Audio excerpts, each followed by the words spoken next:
Hello mga kalapatids! Sa mundo ng pigeon racing, sanay tayo na pag-usapan ng bilis, breeding at training. Pero may isang kondisyon na kayang baguhin ng lahat ng yan sa isang iglap. Ito ang laban sa ilalim ng ulan at mababang visibility. Ngayon, isipin mo ito. Release na ng ibon. Maayos ang simula.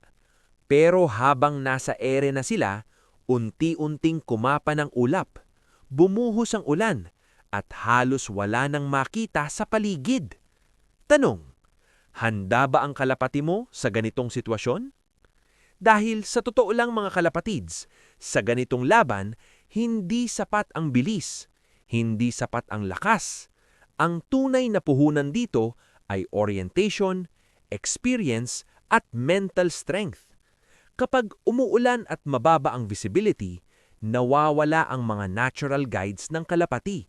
Hindi nila gaanong makita ang araw. Nahihirapan silang gamitin ang mga landmarks tulad ng bundok, ilog at mga gusali. At dahil dito, ang simpleng pag-uwi sa loft ay nagiging isang komplikadong hamon. Hindi na ito simpleng lipad pa uwi, kundi isang puzzle na kailangan nilang lutasin habang pagod at basa sa ulan. Kaya mapapansin mo, kapag ganitong kondisyon ang laban, bumabagal ang dating ng mga ibon. Yung iba, nadidelay. Yung iba, naliligaw. At minsan, hindi na nakakabalik.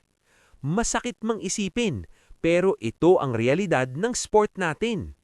Kaya napakahalaga ng orientation training. Mga kalapatids, hindi pwedeng maaraw lang tayo mag-train palagi. Kung gusto natin ng consistent na performer, kailangang masanay ang ibon sa iba't ibang kondisyon. Subukan nating magpalipad. Sa medyo maulap na umaga, sa pabago-bagong panahon, sa iba't ibang direksyon ng release. Dito nade-develop ang instinct nila. Dito tumitibay ang kanilang kumpiyansa. Dahil sa araw ng laban, hindi mo kontrolado ang panahon, pero kontrolado mo kung gaano kahanda ang ibon mo. At ngayon, pag-usapan natin ang isang bagay na madalas hindi napapansin. Mental strength. Oo mga kalapatids, ang ibon, hindi lang katawan ang ginagamit. May isip din yan sa sarili nilang paraan. Kapag wala silang makita, kapag hindi malinaw ang direksyon, kapag pagod na sila at basa pa sa ulan, doon lumalabas ang tunay na karakter ng ibon. May mga ibon na madaling mataranta. Susunod na lang kung saan pupunta ang grupo, kahit mali ang direksyon. May iba naman na hihinto, magpapahinga ng matagal, hanggang mawalan ng momentum. Pero ang tunay na champion, kahit mag-isa, kahit walang kasabay, patuloy na lalaban. Hindi sila basta sumusuko. Patuloy silang naghahanap ng tamang ruta hanggang makarating sila sa loft. Yan ang klase ng ibon na gusto nating mabuo. Ngayon, bilang fancier, may responsibilidad din tayo. Hindi lahat ng laban ay kailangang salihan. Kung ang forecast ay malakas ang ulan buong araw, may thunderstorm o sobrang baba ng visibility sa release point, mga kalapatids, huwag na nating ipilit. Dahil ang tunay na tapang ay hindi nasusungkat sa pagsali sa delikadong laban, kundi sa kakayahan mong umiwas kapag kinakailangan.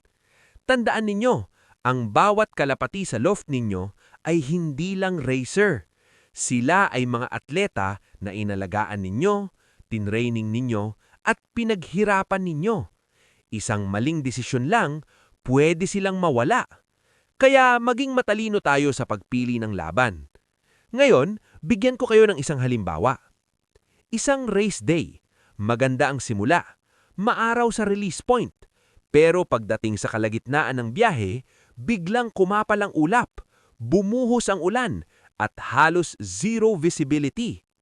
Dalawang klase ng ibon ang makikita mo. Yung una, mabilis, malakas, pero kulang sa experience. Nalilito, napapalayo, o nade-delay ng sobra. Yung isa naman, hindi man pinakamabilis, pero sanay sa hirap. Kalma lang siya, dahan-dahan, pero sigurado. At sa huli, siya ang nakakauwi. Dito natin masasabi, hindi lahat ng panalo ay nakukuha sa bilis. Minsan, ang panalo ay nasa tiyaga, diskarte, at tibay ng loob. Kaya ang mga top fanciers, hindi lang sila nakatingin sa speed. Pinipili nila ang ibon na may experience sa tough conditions, consistent kahit mahirap ang laban, at may mental toughness na hindi basta bumibigay. At higit sa lahat, marunong silang umatras kapag delikado na. Mga kalapatids, sa ulan at low visibility, ang laban ay hindi para sa pinakamabilis, kundi para sa pinakahanda. Kaya simula ngayon, tanungin mo ang sarili mo, handa ba ang ibon ko sa ganitong kondisyon? At handa ba akong gumawa ng tamang desisyon para sa kanila? Dahil sa dulo ng lahat, ang tunay na champion ay hindi lang nasusukat sa dami ng panalo, kundi sa consistency, disiplina, at malasakit. Ako si Ted at ito ang inyong paalala mula sa Ted's Loft TV. Hindi lang tayo nagpapalipad ng kalapati. Gumagawa tayo ng mandirigmang kayang lumaban kahit sa pinakamahirap na kondisyon.